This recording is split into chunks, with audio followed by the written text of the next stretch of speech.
मृत्यु के बाद क्या होता है?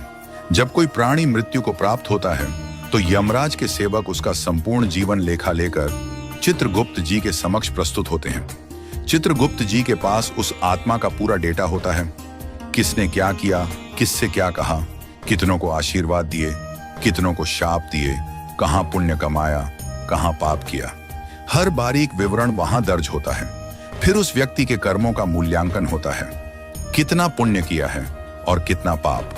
यदि पाप अधिक हैं तो उसे नरक भेजा जाता है, यदि पुण्य अधिक हैं तो उसे स्वर्ग की ओर अग्रसर किया जाता है। नरक जाने से पहले उसे एक विशेष शरीर दिया जाता है जिसे कहते हैं यातना शरीर। यह शरीर सामान्य मनुष्यों की तरह ही दिखता है, परंतु इसमें एक मूलभूत अंतर होता है। हमारे शरीर में यदि किसी अंग को काट दिया जाए तो हम मर जाते हैं, पर यातना शरीर में ऐसा नहीं होता। वह मरता नहीं है, परंतु उसे पीड़ा, तड़पन, जलन, वेदना सब कुछ होता है। बस मृत्यु नहीं होती, वो जीवित रहता है, केवल इसलिए ताकि अपने पापों का फल भोग सके।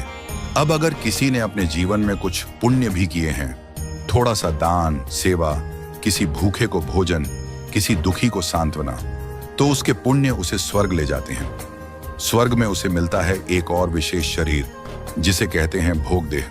इस भोगदेह की विशेषता यह है कि इसे चाहे जितना खिलाओ ये मोटा नहीं होता, इसे चाहे जितना नचाओ गाओ ये थकता नहीं, इसे चाहे जितना भोगो ये तृप्त नहीं होता, क्योंकि स्वर्ग में जो कुछ भी है वह क्षणिक है, अस्थाई है। जब पुण्य समाप्त हो जाते हैं तो स्वर्ग से भी निकास होता है और फिर आत्मा को मिलता है फिर से जन्म। वह पुनः इसी संसार में किसी योनि में जन्म लेता है और फिर वही जीवन मरण का चक्र चलता रहता है। नरक और स्वर्ग ये दोनों कर्म आधारित मार्ग हैं, परंतु एक तीसरा मार्ग भी है जिसकी चर्चा वृंदावन में होती है, जो कथा में बताया जाता है और जो भक्ति से प्राप्त होता है। यह मार्ग है वैकुंठ का मार्ग।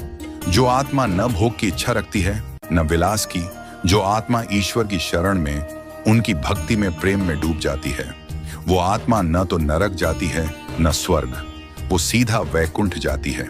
वैकुंठ कोई भौगोलिक स्थान नहीं, वैकुंठ एक भाव है, एक ऐसी अवस्था जहां केवल प्रेम, सेवा और नित्य परमानंद है।